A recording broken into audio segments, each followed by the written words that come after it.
Hi class, so today we're going to continue working on brush strokes. So this is the brush series. We're going to create rain. It's kind of similar to snow like last class. So first off, we're going to go to File and create a new canvas. So 500 by 500 pixels. 72 should be okay. And what I want you to do is select transparent, Adobe RGB, square pixel, and create. Okay, so next thing is select your brush. Make sure your brush is the regular brush. Hardness is 100 and the pixels around 100 as well. Okay, so let's find the center of your canvas and we are gonna just create a circle there by clicking anywhere there. Okay, and once you made a circle, we're going to go up and we're going to modify so it looks like a raindrop. We're going to go up to Filter, Liquefied, and you want your circle to be just slightly bigger than your actual circle. So I'm going to make sure this is selected. It's a warp tool. We're going to warp the circle and create kind of like a raindrop.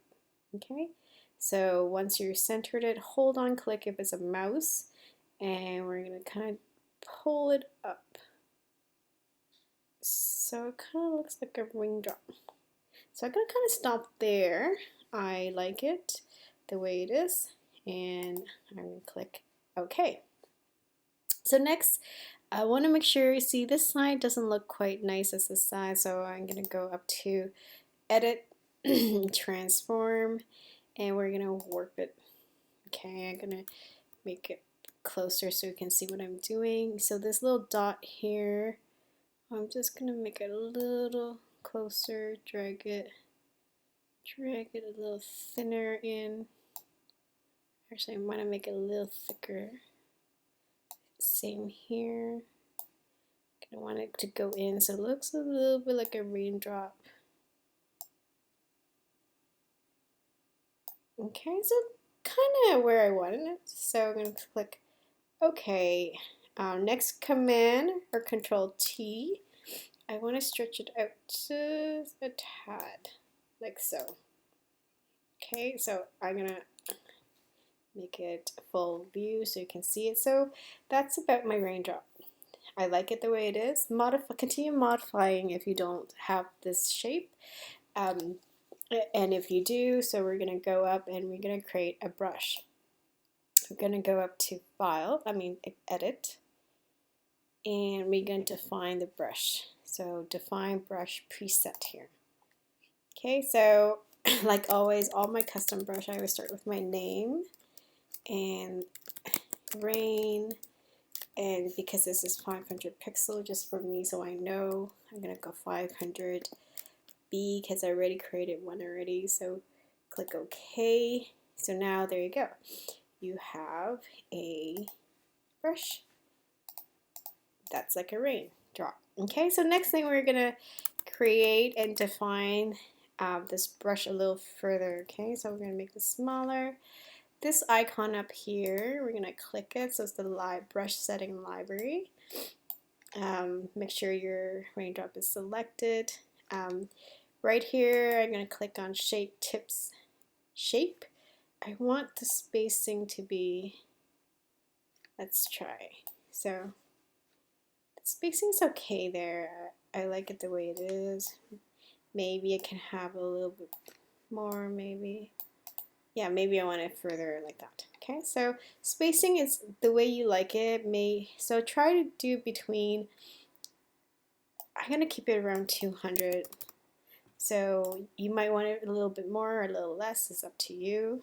Size, I'm going to keep it at 100 pixel as such for now. Shape dynamic, kind of want a jitter, right? So it's kind of different sizes, but not too much. So maybe jitter, I'm going to keep it to 20%, okay? And then scattering, I want scattering to be 100. So it kind of scatters all over the place a little bit. And it's back to spacing. Yeah, 200 looks good. Okay. So I'm going to double check all the areas that I like. The scatter, yeah, maybe we're going to have it around 300%. Because I kind of wanted to scatter a bit more loosely.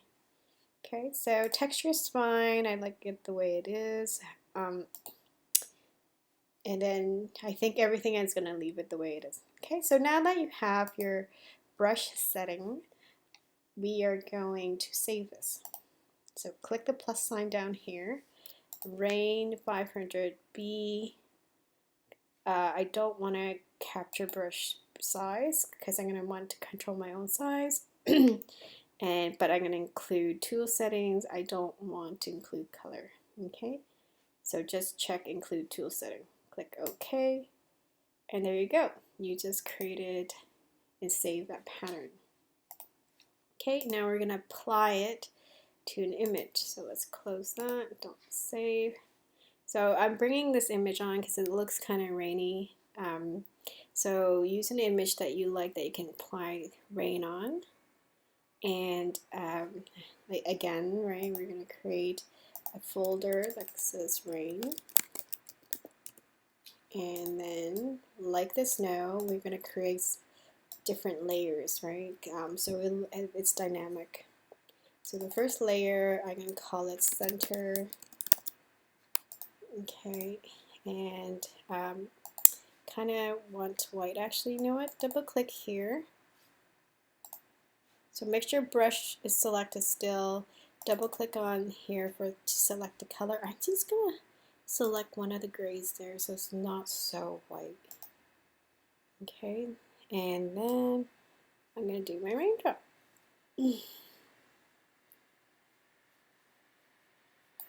Okay, so I think I like that the way it is.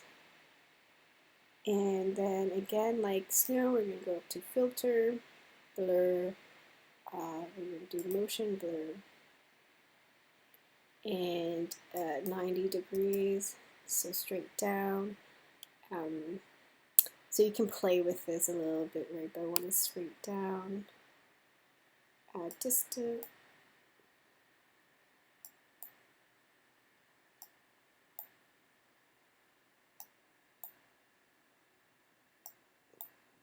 For this one, I'm just going to do 300, somewhere between 300 and 350. Click OK.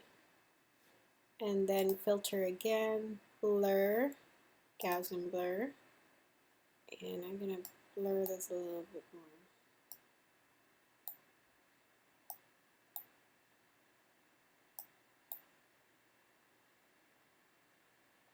Okay. And because this is a center, I don't want it to be on anywhere from these here upwards. So I'm going to create a mask. And we're going to block that. So make sure your brush is back to the original brush. I like actually soft edge there. And then make sure it's black because we weren't going to block. So I'm going to block all the rain that's just past the point because I want to create my own. So no rain here, no rain there, no rain here. Okay. And then I'm going to create another layer. And that layer is called front.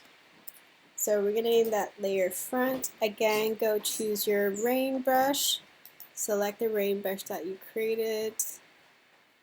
And let's find the rain brush. There's so many brushes, right? So rain brush, this one. Double click on it. And I'm going to make it slightly bigger. Actually slightly smaller. And I'm just going to do this one here. It's just right there. All right. Maybe just across a little bit here. Okay, and then I'm going to go up to filter again, blur, motion blur. The same angle because I want the rain to be the same. And then filter, blur, Gaussian blur. And make it maybe a little bit more because it's closer to your lens, right? So maybe you want to blur just a tad more. Okay, and then I'm going to probably create another one that is at the back. I'm going to go near the back. So that's probably near him. So I want it to be a tiny smaller, the brush. Kind of closer to him here. Green around here. Okay, and then again, filter, blur, motion blur. Okay, and then again, filter, blur, Gaussian blur. Okay, there you have it. So, kind of very quick tutorial on creating rain. And again, right, so if you don't want the rain to have that color, if you want to make it whiter, what we can do, create a solid color, make it a little tad whiter, and then we're going to clip it, right? So Option Command or Option Control G to clip. So just to let you guys know the difference, so we can make it blue, right? So that's what we did. We just clipped the color of the rain. So maybe I want it slightly blue because white would look a bit like a snow. Okay, so I like it the way it is, so I'm just gonna stay there. The other thing that I wanted to look at is overall the color balance is a little warm. So remember we talked a lot about how to change the color balance. So first thing first, I'm going to put a photo filter, and I'm going to select the cool one. So bring down the density a little bit, 16, then and bring down the opacity. So that's before and after. I just made it a little more cool. And something that I like to do often is I like to apply a black and white layer onto my image. So go to blend mode and either overlay or soft light. I usually like soft light, and I only apply 30% to it. Okay, and remember when we do an overall edit, we always want to name our folders global edits. Okay, so this is just before and then after. Sorry, I made it a little bit cooler, more a little stark with the rain and all. Okay, so here you have it, just creating rain. So take your time for the sake tutorial. I kind of went through everything quickly for yourself. Take your time, name everything properly. So color fill, I would say, the gray color, rain color, right? So name your folder carefully and make sure the files and everything is in folder because we're talking about efficiency and also clean, right? So I want when you open up your file maybe a month from now, you understand what you did and you're able to immediately work on things without trying to click on every single thing and figure, what did I do? What was that about? Okay, so watch the next video for the next part of the assignment.